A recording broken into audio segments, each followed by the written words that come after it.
guy alone inside. He's got the breakaway with the touch to the right. Goal! Everything you wanted from this debut. It's Brandon By. Taking a shot with the left. Goal! Isaac Frank from 25 yards out. The equalizer. Will Kidd with the touch of the goal. It's a go-ahead goal. Minneapolis City. This is the People's Pitch Podcast, the official podcast of your Minneapolis City Soccer Club, brought to you by Summit Brewing Company. What is up, soccer people? This is the People's Pitch Podcast, the official podcast of your Minneapolis City Soccer Club. I am your host, John, and across the microphones and cords is my soccer sidekick, Nate Morales. Nate, have you warmed up from the summer trip to Duluth? You've got to be kidding me. If it's almost June and it's that cold there, why the hell do you live there in the winter? Dude, I'll tell you what, though. I would have way rather have watched that game in like the 50-degree foggy weather that we had than deal with 100-degree weather down here in Minneapolis. So I was happy to be up in beautiful Duluth for Memorial Day weekend. Well, here's the thing. But any other weekend, I would not be. Yeah, I didn't say I would rather have played it here. I'm just saying, like, come on, man. That's crazy how cold it was. It totally was. So, anyways, this week we have got a lot to throw at you. We break down our game versus the Donkeys. City participates in another scrimmage against Minnesota United, but this time it was our 23 team. And we take a look at the MPSL North table and get you all prepped for what is geared up to be an insane month of soccer. Exclamation point. So much soccer. So much soccer. We'll also preview our upcoming game against VSLT and get you fired up to see lots of goals when Aris comes to town. Saddle up, partners. Let's ride. Well, John, all my fingernails are gone because I chewed them off in Duluth. What a tense game. It was very tense, but for me, it was less like fingernail chewing and more I drank so much water nursing a nasty hangover that I had from Saturday or from Friday night. I drove a van up there. I got a nasty case of the nervous peas though.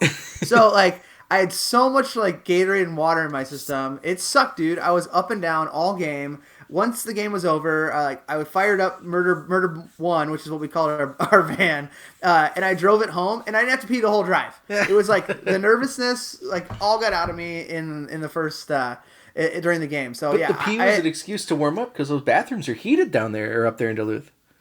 Yeah, but I'll get to that in a moment. All right, man, so who did we bring? Well, the starting lineup for this game was Big Game James in net. We weren't expecting him to be there. He thought his cabin was 4 hours away from Duluth in Leech Lake, but it's really 2 hours, so he made the drive, so that was nice. We had A.O., Max, Trey, and Shuck as our back line. We had our holding midfielders of Steve and Max Murakami. We had Martin at the 10 to start. Matt Murakami. I don't know why I said Max. Well, I know why you did. We had Martin at the 10, Josh De La Rosa making his city debut, as well as Will Kidd on the wings, and Brandon McGarity up top. And on the bench, we had Matt Elder, Whitney Brown, Tim Wills. Was Tim Wills there? Yeah. No, Tim was not there. Oh, okay. That explains why my numbers are off. Siku Chroma, Ben Wexler, Juan Luis, Mark Haight, and Nick Hines. So one thing to note about Josh De La Rosa is that he is 7 months back from an ACL injury. Yeah, he's the guy that Matt Elder destroyed. And then he hurt his MCL and that put him out for the summer. And then he's a Bethel Royal, so he plays for the Soccer Buddha. But it's almost like Adrian Peterson like that he is back to that level of athletic ability after a full ACL tear just 7 months ago. So very impressed with that. Absolutely. So risky start, but he's, especially against Duluth, who's a very physical team, but he held his own. He did all right, and he's not injured. So we traveled with that full roster, and oh boy, we ended up needing those dudes because there was one late roster change to note. One late roster change to note was that Max Stewart ended up not being able to travel with the team for personal reasons. So our midfield probably wasn't what we game planned for all week, was it? That's true, Nate. It was not, but we had Matt Murakami on call. He did, join us for the match when we went to South Dakota, and we're able to plug in, a U23 player, which a lot of clubs don't have they're not afforded that ability for us to quickly go down there, grab a guy who can plug a hole, and it worked out. Yeah, that's his third appearance, I think, for City already in this young season. He has to be doing something to impress week in and week out with the U23 squad. Yes, absolutely, and we'll get to him a little bit when we talk about their first match of the season. All right, so we lined up against an interesting Duluth side that is missing Kyle Farrar, and it turns out he's hurt, missing Tom Corcoran, missing that Ramos guy that got hurt a couple weeks ago, and their replacements, this is the weird thing for me as I'm looking at the program and I'm trying to take notes, the replacements used the numbers of Kyle, Tom, and Ramos, which I thought was strange, but like Duluth almost, like they only bought so many kits, and they've only got so many in the bag, so it kind of made it hard to know who was who. But did we know about that Farrar injury beforehand, John? Did that affect our plan at all? No, I did know about it, but I kind of didn't want to tell the guys, just because you never know if those guys in Duluth maybe wanted to pull a fasty on us and do like a game of switcheroo at the last minute. Yeah. But first, can we talk a little bit about pregame, Nate? Yeah. You get there a little bit earlier than I do, so I'm sure there's you get to see some interesting stuff. Okay, so the same thing happened last year, and it's so stupid, and it's a little bush league, to be quite honest. And I don't know if it's intentional, but it kind of seems like it is. We were trying to prepare for the match, and we were just constantly bothered by club personnel for a roster, and then they didn't have one to give us. So we were like, give us your roster and you can have ours. This is how it works. Yep. Then they're asking us where the substitution cards are. And then we left the field to check. We left for the field out of the locker room to kind of just do a field check. And just guys kind of like to go out there and run around a little bit before warm-ups start. Mm-hmm. And then we get back and the goddamn door's locked to our locker room. And we were gone for like 5 minutes. And I get it's kind of part of gamesmanship, but it got real annoying. This guy who I think he was just in charge of the away locker room was just trying to constantly come into our locker room, ask us for stuff, tell us something. And so we didn't really care about it. It was like, get out of here, guy. And as far as like the game day paperwork thing, why the hell would we be in charge of printing and bringing all that stuff? Like, we are the ones that are in charge of one thing as an away team, and that's printing out our roster and bringing it with us. Yep. Other than that, it's the home team's responsibility. It's just aggravating to me. It's just the little things that get under my skin. It's aggravating to me. But how many goddamn soccer games are played up there over the past 2 years that in this league that they haven't figured it out already? And I don't know if it's on purpose or not. Like I said, it's just a little old. Well, if they haven't figured it out, then that's ridiculous. But that they're probably doing it on purpose. Right. So anyhow, that's how I started my game day experience. So just full of frustration before kickoff and nervous peas. I mean, yes, and a bad start for John Bisworm. But the Crows, not unlike you, also had a bad start. So we did have a chance right away in the 4th minute as Brandon found himself one-on-one with the keeper, but he couldn't find an angle to shoot. He was kind of trying to move to the left around the keeper. The keeper kind of kept his angle right, and then he ended up closing him down by a combination of the Duluth keeper and a defender coming from off his left shoulder stopped him. But the thing that kills me is if he would have looked up, he had Josh De La Rosa all alone on the far post. It would have been probably one of the easiest goals and one of the quickest goals that kid has ever scored in his life. I think he slipped a little bit on the turf. Like Brandon? I think he got in between like decision making, kind of like that the FIFA syndrome we talked about. Yep. That he like kind of slipped, and he and like the only thing he could was pull off a half chance. He hesitated, like he thought about shooting, saw Josh, couldn't pull the trigger on either, ended up making the decision to shoot, and it went right for the keeper. Yeah.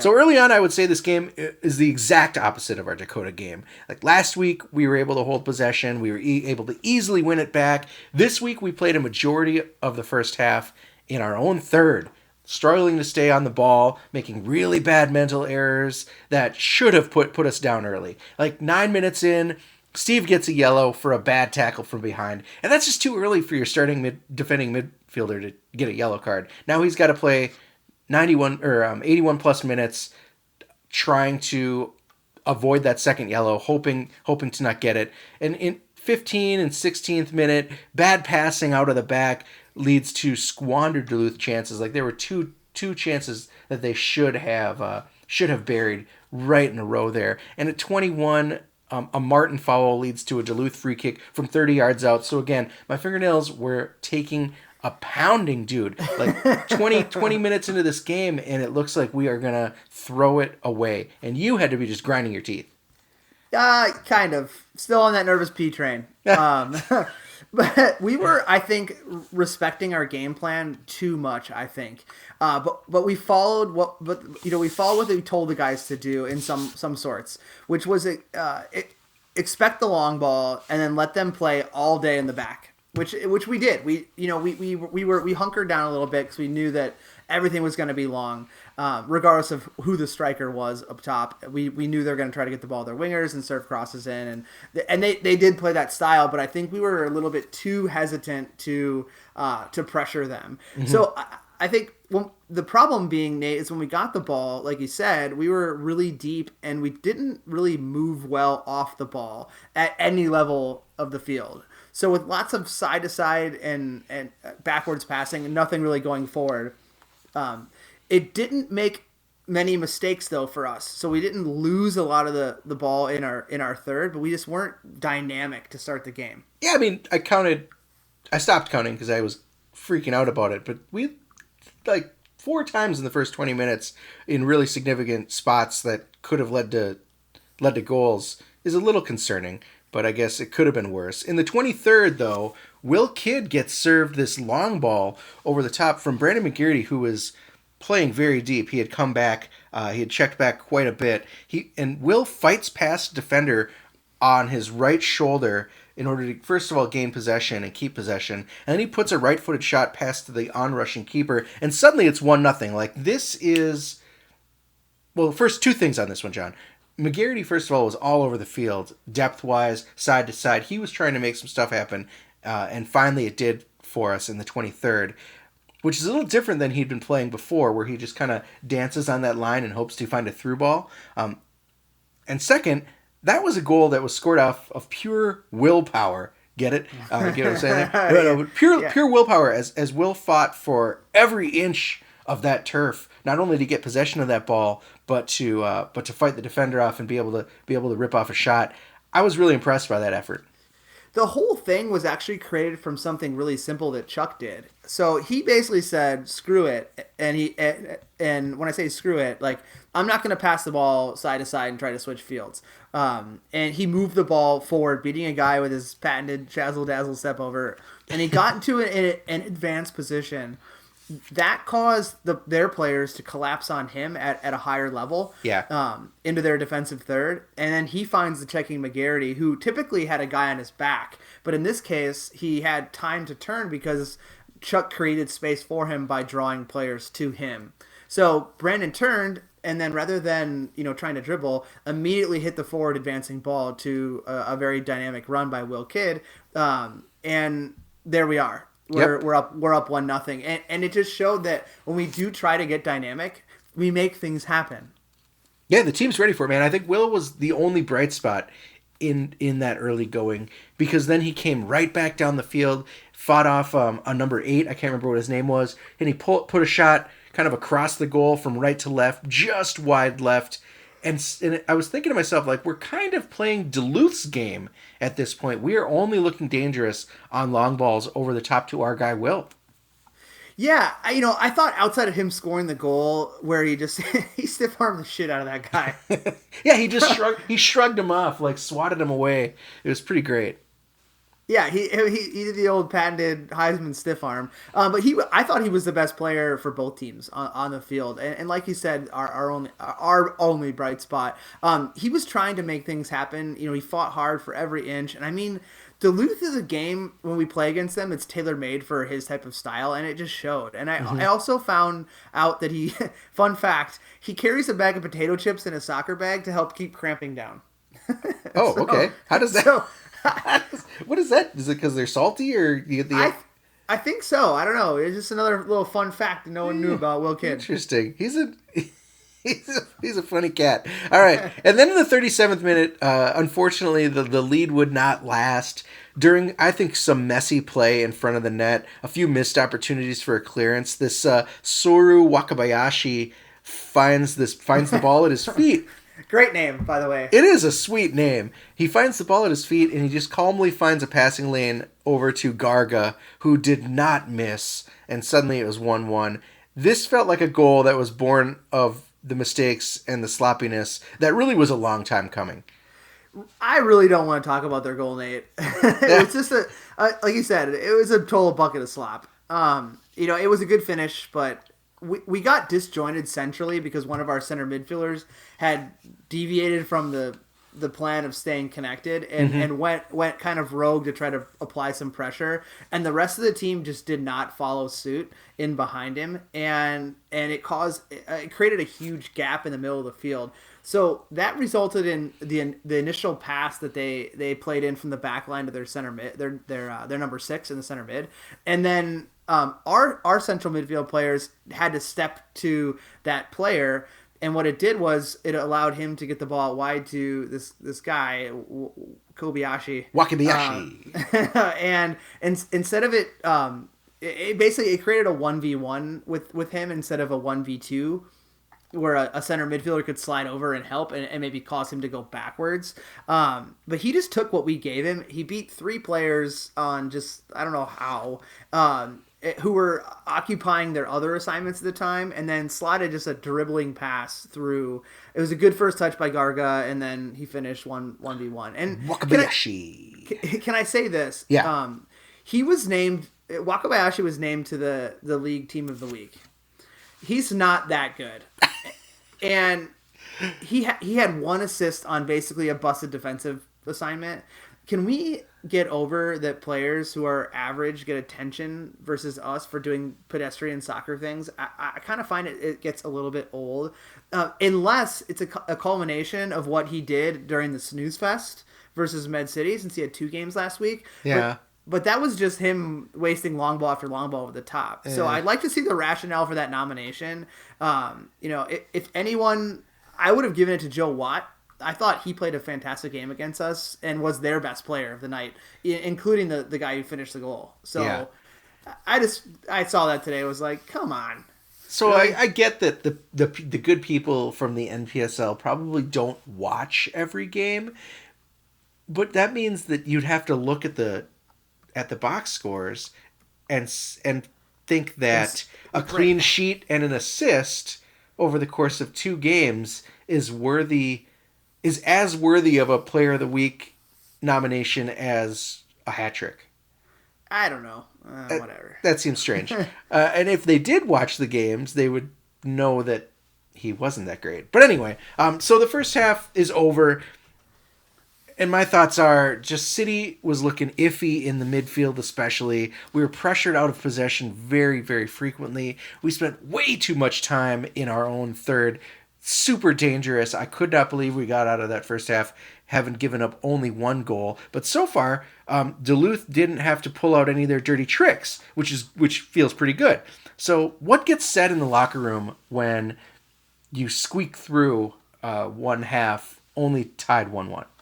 So we did 3 of the 5 key things that we talked about before the game. So it really was us recognizing that we were not that great in the first half, and we gave up a lazy goal. Mm-hmm. So basically, it was identifying that and just like that, exposing the elephant in the room, and just to talk about it. And then it was let's get back to the plan, let's sharpen up, and let's move forward. So the second half, unfortunately, John, started off just like the first. In my mind, totally lackadaisical. We're making lazy pass after lazy pass, but this all changed in the 54th minute when Ben Wexler comes in for Matt Murakami. That means Martin moves back to the holding midfielder role. Ben moves up to the 10 where Martin was, and suddenly the whole team looks more comfortable on the ball. The pressure changes immediately. Wex moves us forward. Wex is able to turn in tight spaces. Wex is able to keep control of the ball when he's challenged. And Duluth counter that by putting Sean Morgan in for this dude Liam Moore, who was already on a yellow. Sean Morgan seems like a a very similar player to Wex, but a little more dangerous with the finish. Well, I thought it was interesting sub for them, to be quite honest. Morgan looks out of shape, I think, and versus what he looked like last year. I thought he was a little more dynamic last year. He seems just a step slow, and I thought Liam Moore, shitty man bun and all, was actually causing us more fits than Morgan did when he came in. So I don't really understand what that change was for. Maybe this was more of a reputation change, or like, at this point we got to put in someone who should be able to finish better, and Sean had that ability at least last year and maybe a little bit this year, but like you said, might be losing it. So finally, to continue the excitement building for City, Whitney checks in for Josh De La Rosa, and Whitney starts making runs. He's looking dangerous. He's beating guys. He's making space for other players with his runs. Why, oh why, John, did we save Whitney for the final 30 minutes of this game?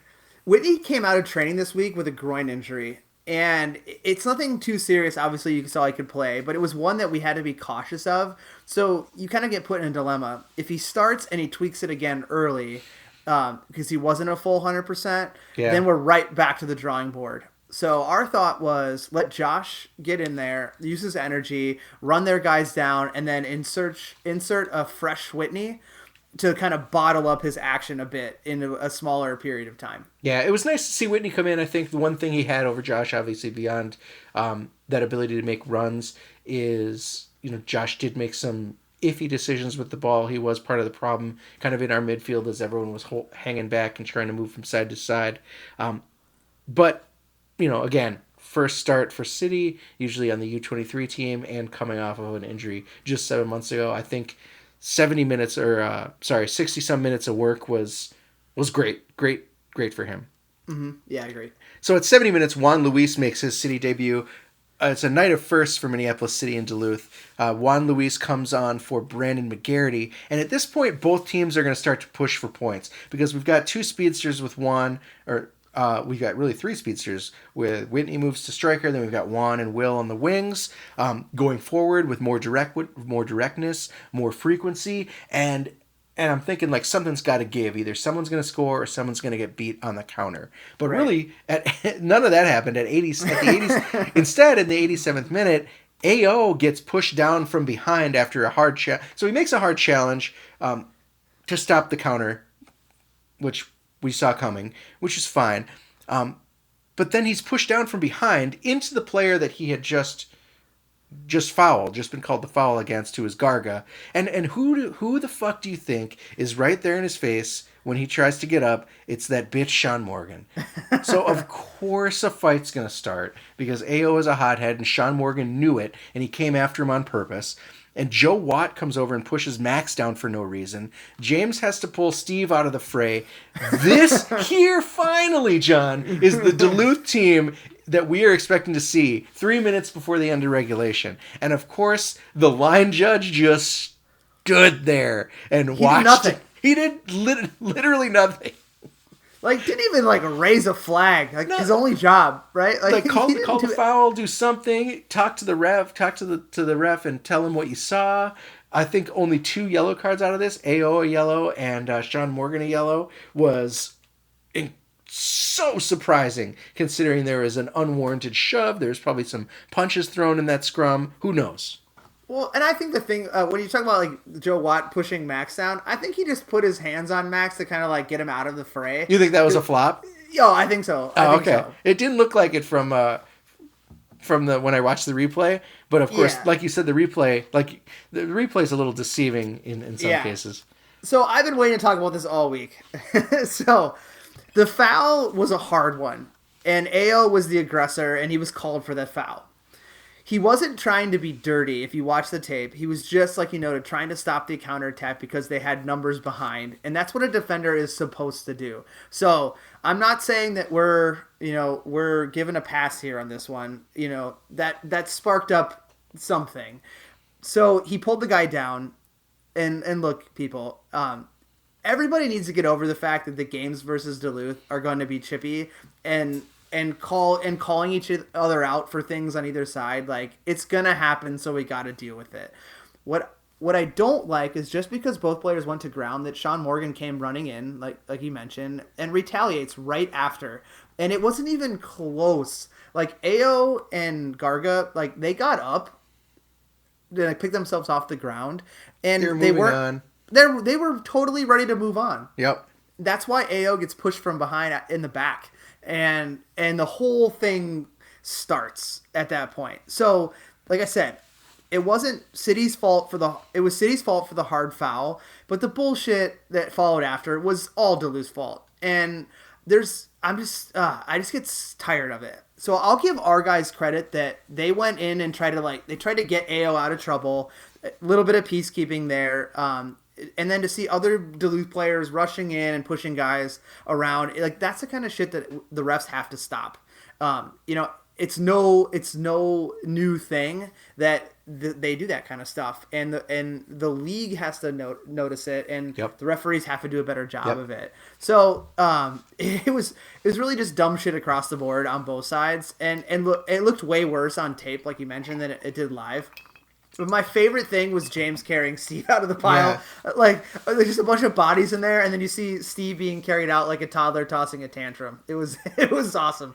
I would say, like, live, it looked like there were some punches thrown. There was just, everything happened so fast. Everyone was, crammed in the middle. You were looking for something to happen. When I watched it on the tape, I would agree with you that it looks worse because you can rewind and see exactly what happened and how really stupid it was. And it was stupid. It's so transparent that Duluth is getting Duluth. They're getting to be they're turning their British hooliganism up and trying to goad us into making a mental mistake, someone losing their shit, someone getting a hot head, and then they get, then we're down to 10 men for the last 5 minutes, and they've got a better chance to win this, as Duluth tends to do as games run out of time.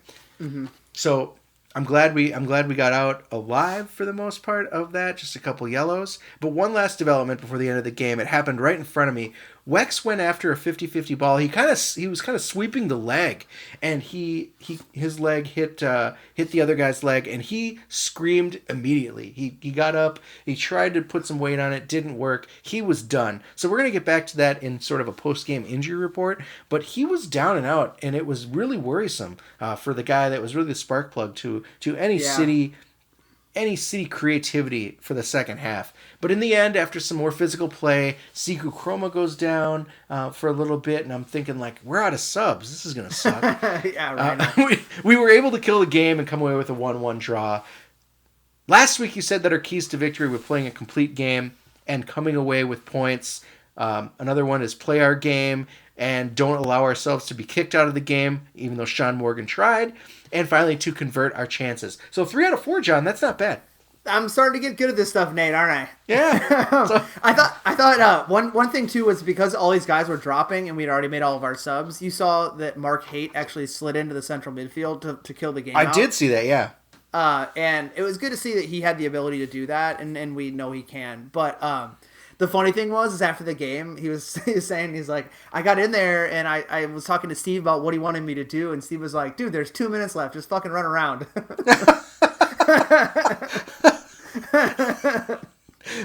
Why? First of all, that's what you get for asking a 20-year-old.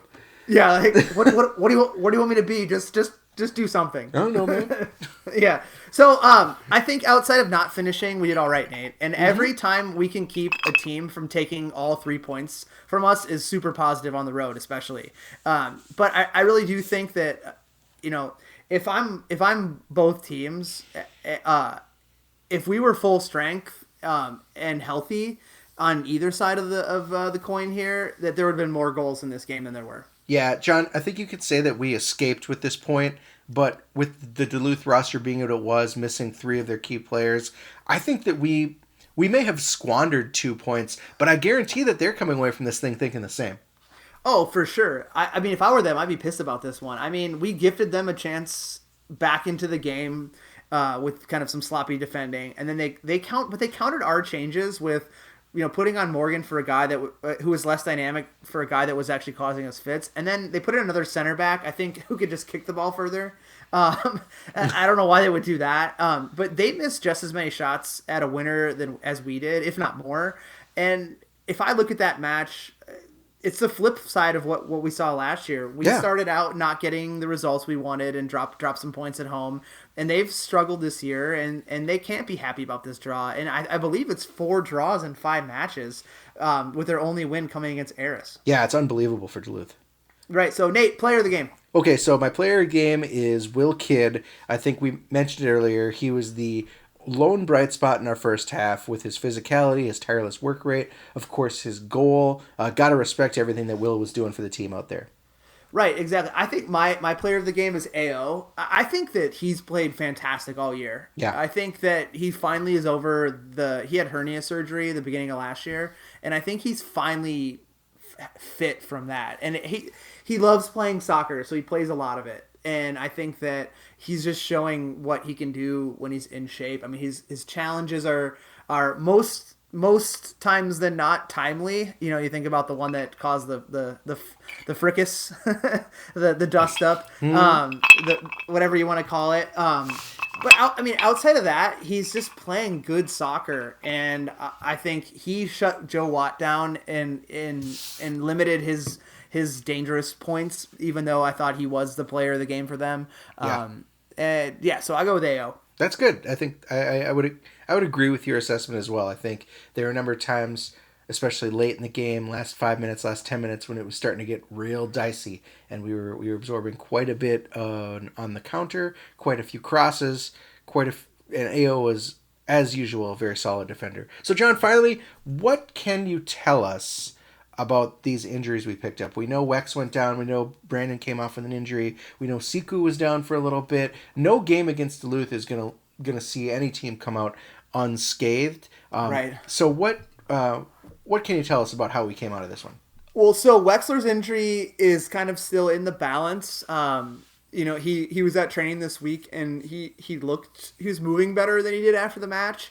But it's definitely could be a serious hamstring injury that is something we have to keep our eye on. I believe he went in for another look at things. I believe he either went in to see David Bloomquist, our head trainer, or he went for a scan today. I haven't touched base with him, but his could be a serious one. As for Brandon, his is also a hamstring injury. Not like a flirting with like a tear that Wexler might be, but something that could also be serious as we go into some heavy games on our docket. Siku's fine; he just got stepped on. And Whitney was held out of training for precautionary reasons to make sure he was up he's up to speed for the weekend. So we didn't come out unscathed. Potentially some seriousness to the injuries that did happen, but we move forward. Right on. So that draw at Duluth, John, keeps us in second place. We have a game in hand, however, behind the surprising VSLT team this year and their hot start. Taking a look at the table, VSLT is in first place with a record of 4 wins, 0 losses, and 1 draw. That gives them 13 points. That's pretty good, but they've played 5 games. So we're in second place with a 2 win, 2 draw record, which gives us 8 points. We're, like I said, only played 4 games, which puts us in second above the Twin Sharks, who are 2-1-1 with 7 points and 4 games played. Duluth is hanging down at 4th place, hanging in there only because of the complete mediocrity of the rest of the table.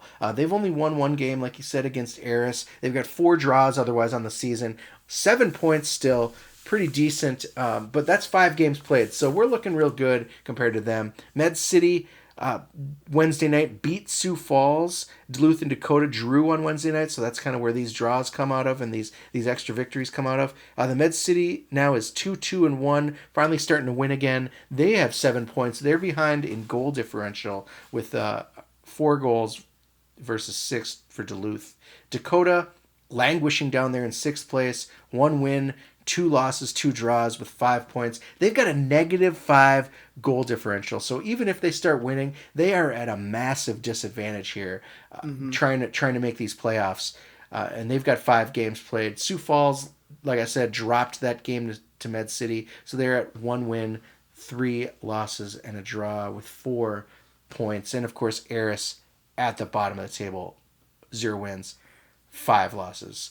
So if you look at it, Nate, Dakota and Duluth, who were the table toppers last year, only have 1 victory this year, and each both versus Lacrosse.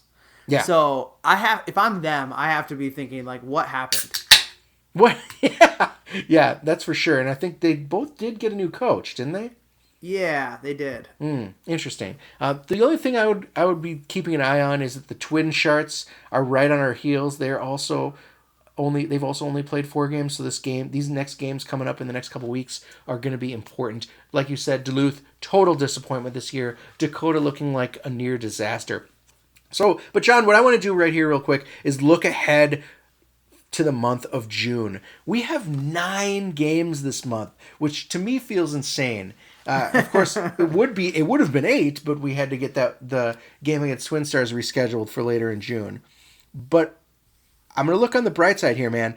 I think that they are at least spaced out in our favor. Does that make sense? Like 9 games over the course of 4 weeks, not going to be easy, but hear me out. So after VSLT this weekend, we have Aris, which means we can basically throw out our U23 squad. Then we're away at Med City, which is going to be a game to take seriously.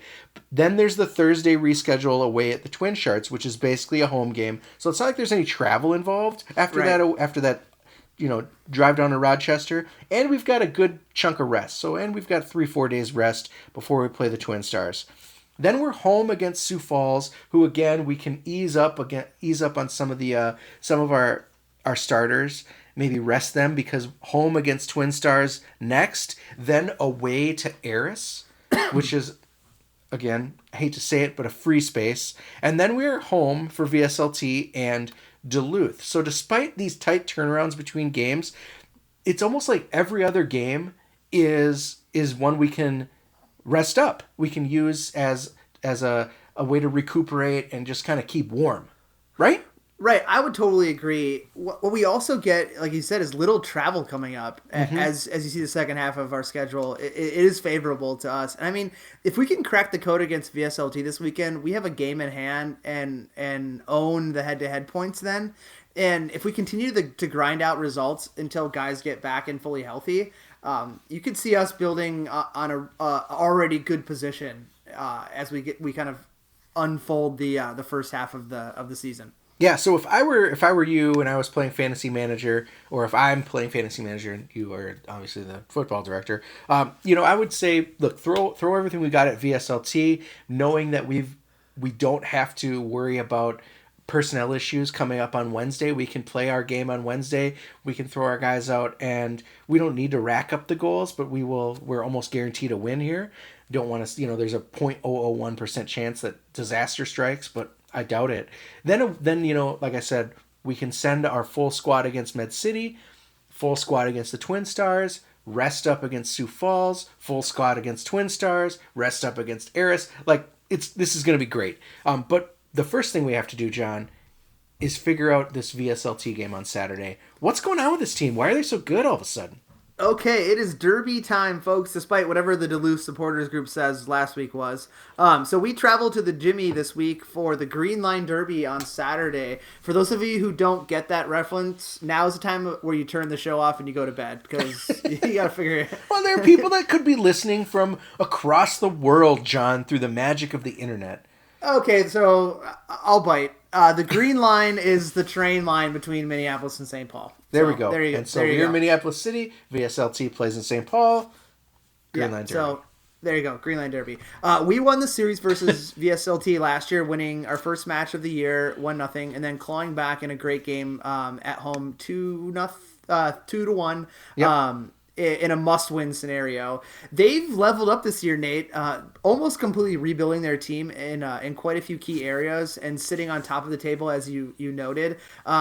and it would dictate that they have leveled up. They replaced some age in the back line with much younger, more athletic folks. They leveled up at the central mid position with guys who actually have professional playing experience, mostly in Central America and like lower divisions, but guys that can play. And then they got more dynamic on the wing and brought in an attacker that can finish at a more consistent rate, as well as shoring up the goalkeeper spot. So basically, a whole different team than what we saw last year. They've not only changed the personnel, but they've adapted a style that is different than what they played last year, but it's not dissimilar to what you see elsewhere and what other people are doing. However, they're executing it. So they sit super deep and they bunker down. When they win the ball, they look to get direct either via the long ball or a direct ball on the ground to a number 9 or a number 10 on the ground that's kind of checking too. And then they spring their wingers and their wing backs. Yeah. They can, however, play if they put the ball on the deck and keep possession. It just seems like everyone else in the league, they would rather punch out of matches with the long ball than they would to try to create chances by keeping it. So, that, to each his own, right? Mm-hmm. Lastly, they're deadly on free kicks, like Martin Brown Jr. deadly. And they've scored quite a few goals via the free kick route or on corner kicks. Yeah, 2 or 3. Yeah, and they've won 4 games this season, with 3 of them coming via the very unpopular scoreline of 1-0. So it looks, like they basically they don't come out swinging. They let the game come to them. And for this game, I look for it to be a super close one. However, it's razor's edge. One team could jump out fast and keep the pedal down, depending upon how things shake out, in an early first half scenario. Yep. But here are my keys to victory. My old granddad keys to victory. Yes. I've been hitting on either 3 of 3 or 4 of 4 lately. So here we go. So the first one is, don't get antsy if they park the bus. And what we need to make sure is that our guys aren't pressing too hard, and we're being calculated on how we attack. Make their number 2 is make their wingers work by pinning them back to make them play on both sides of the ball. The one way, Nate, to counter a team that likes to attack from the wings is to make those guys expel half, if not more than half, of their energy defending you. So it's making sure that we're putting some pressure on those guys so that they can't always be bombing forward. Number 3, eliminate free kick opportunities in dangerous spaces. So, guys, our back 6 guys, we need to make sure that they're not fouling people in areas of opportunity for them to capitalize on. And then finally, the 4th one is our midfield's got to figure it out. We went off of a game in Dakota at home where our center midfield was just a heartbeat. And I think you move into the Duluth game and you're like, that we took a giant step back from heartbeat to wet fart. right, exactly. And I think, sorry guys, it's honesty, dude. It really is. I mean, I think the last minute stuff that happened with Max and him not being able to travel really did hurt. Mm-hmm. And I think that his inclusion, and he looks real hungry in training now that he's back in. I think that was kind of what added to it. But we got to figure it out in there, because if we're concentrating too much on the wingers and our central players get disjointed and there's no flow in there, it could be trouble for sure. Yeah. So I've seen VSLT play a couple times this year. Stopped in to check them out when we haven't had a game on a Wednesday night here and there. And I totally agree with everything you've said. I think last year we were, for some reason, their boogeyman. Like, we went even down 10 men, we came back to beat them.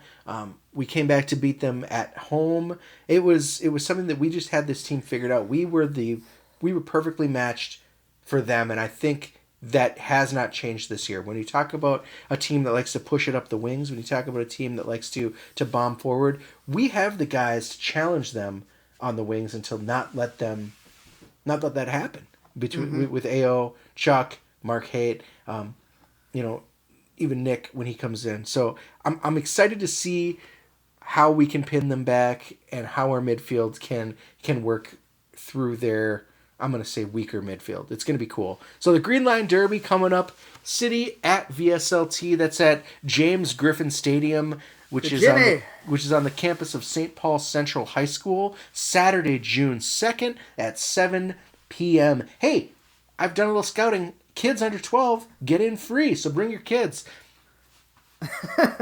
Dynamite drop it, Nate, as always. I'm gonna. Yeah, I'm not going to. Hey, they'd be free. Right, they will be free. So after this match, we're back at home for Wednesday's game against Lacrosse Aris. I really have nothing from a scouting perspective to say about these guys other than this. To put it into perspective for those listening, since 2009 to end of last season, 2017, they have played 83 games. Within those 83 games, they have won 3 of them. They have drawn 7, and they have lost 73. They have, however, scored 87 goals, which, if we're doing the math, seems to be about a goal a game. But they've also given up 365 goals. They've been giving up a goal a day for a full calendar year. And the goal difference then is negative 278. Oof. Yeah, so with that being said, there always could be a trap. I mean, they almost outfoxed us via South Dakota being bad at the internet reporting their score. But until they stop saying that they actually do give a shit about getting better and they actually do get better, I believe that Wednesday game is going to be right before some U23 call-ups. Yeah, I agree. Like I said, I think this is a team like Aris, a team like Sioux Falls. Once we have our shit together, I think will be very good opportunity for our U23 guys to spell our regular starters and to get them ready for the next tougher challenge, which I think is totally sweet. But John, I'll tell you one positive thing about Aris over the course of this year is they have held teams to fewer goals at least through the first 60 to 80 minutes. So they have focused more strongly on defense. Unless, I don't know, I haven't seen any of these games, so maybe it's just unless teams haven't been giving a shit until 50 to 80 minutes and they decide, let's score some goals, it'll be fun.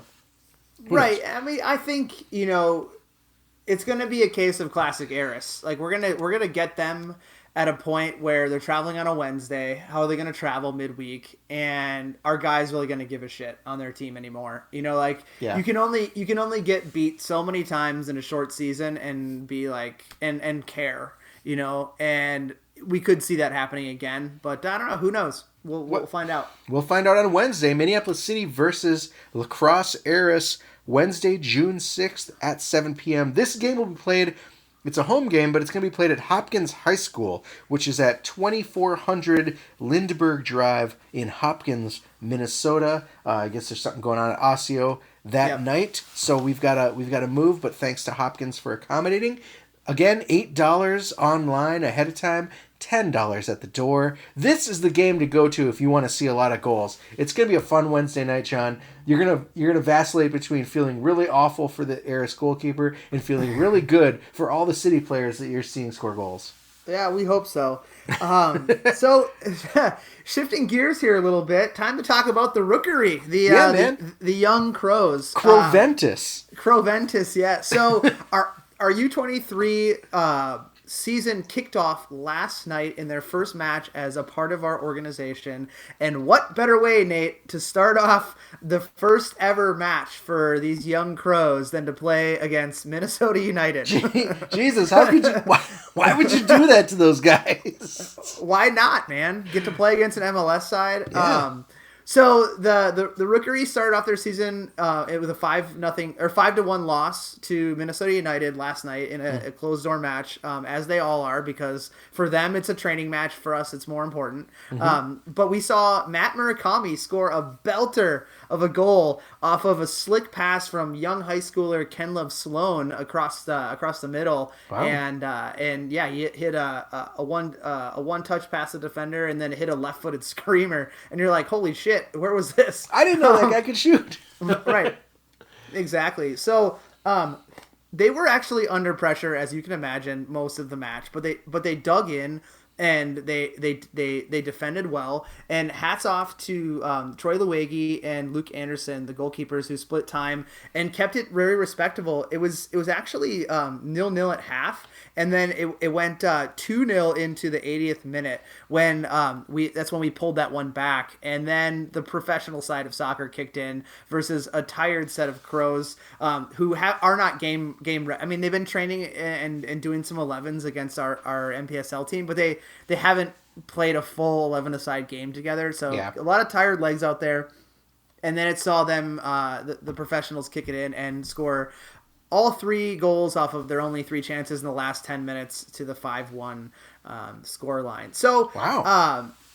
So all in all, not diving into it too deep here, I think it's a positive. Not only did we get a chance for these guys to play against the best team that they could play against in the state of Minnesota. In the market, in the market as their first ever game. But they got the opportunity to finally kick things off, and we are like days away from announcing the rest of their schedule as we kind of iron out some logistical details. So keep an eye out for that. But again, hats off for those guys and a great first match for them.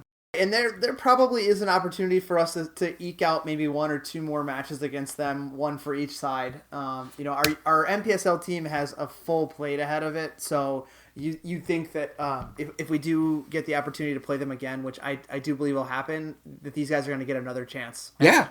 So that is all for this week's show. Thank you, as always, to our sponsor, Summit Brewing. I'm enjoying one right now. Hey, go on Twitter and vote for the new flavor that they're going to be releasing at the State Fair. There are a number of hilarious name options. Yeah, I saw some of those. I liked Beery McBeerface. But the official poll that they put out, I think it was it's because it's a Hellas style beer. It's Hellas, yeah, you betcha is my favorite. But you go ahead and vote for your own favorite name. A true Minnesotan will.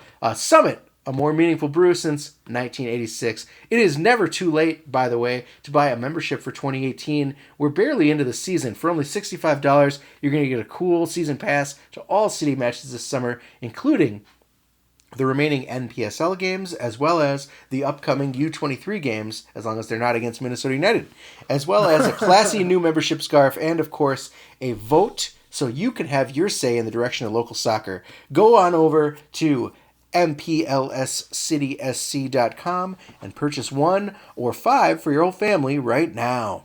If giving back to the community is an important part of your life, hey, it's time to give back to the club that gives back. Minneapolis City is a 501c3 that provides safe, reliable, and fun environments for those less fortunate young people to play this beautiful game. Look for us this summer playing with kids in parks and community centers around the city, and consider a tax-deductible donation to a true city-focused organization. Hey, send us mail. We're getting mail every week. It is easy. Hit us up on Twitter at The People's Pitch or through email at mcscpodcast@gmail.com. All questions, comments, and concerns are welcome. And finally, if you want, you can hit the club up with any questions or swear words at MPLSCitySC on Twitter. That is all for this week. Once again, we're going to leave you with our house MC, Swedish footballer Miles Stockman Willis, a.k.a. Malaise, with a track called The Come Up. I am Nate. That is John. You, my friends, are the people. We are staying close to home this week, so come on out to St. Paul and cheer on your Crows as they make Los Trapos eat El Crapo. Oh, you got hooked. Poster burning maple weeds, cradle major keys. Thinking back, I've been major since the minor league. So supreme, too much sauce off my olive NMDs. I could staple steez, bend the goat so I get the cheese. Never fall, rake them leaves and make sure every moment gets seized. And everything I see is make believe. Cuff a bad bitch, make her wipe off Maybelline. She wanna F with me, maybe get close data G. Run up data plans, getting A to B like AT&T. Hate me when she's coming, it's the perfect time for me to leave. Patience then is crave, so I'm craving her creatively. Make her breakfast in bed, then have sex instead. said. One life, live it up. 175, Grey Goose, treated like a sippy cup. 105 on the dash, watch me giddy up. Only one on the bench, still press the city up. No stress from the press, it ain't news, I'm getting paper. Ask for the check, first time I see the waiter. Make my own luck, knocking over salt shakers. Every September 4th, should've put in more labor. Yes, flex, get out my lane, we ain't the same. Don't play Red Rover with the train. Lingo rolling off my tongue like a slogan spoken slang. Surely spitting like this token wrote and spoke it in some bangs. I could hang a vampire, highly inspired. Haven't reached this height before, I might get higher. Crew conspires round the campfire, rolling till our hands tired. Rap MacGyver saying sapphire, satire. With the swag, attire you admire. So well put together, no assembly required. Newly hired, still this heat so fire that it gets them fired. Fuck boys thinking that they fresh but expired. Everybody's flawed, that's just life's law. Wonder what life will be like when the ice thaw. I'll die any day cause I'm down for the cause. Do it bigger than the Big Bang like my name was Rush. Burning bridges with no gauze. Tell her open up her jaws and feed her nothing but bare claws. All about my dough so she want a nut duck. Keep my ducks on the row on the pond like what? Getting flocks at each show, giving out goosebumps. Playing with her heart, claim she playing spades. Whenever we apart, her brain ain't the same. Tickle her pussy as I tickle her ear hair. More boss than Ross, never been to a career fair. Blood, sweat, tears dripping off my upper lip. On some shit, krillin', chillin', gripping on destructo disc. Go left, go right in life, maybe eat a Twix. Rapping like a silly rabbit, tripping in the tricks. On the come up. Yeah, boy, this the come up. Whole squad about to motherfucking come up.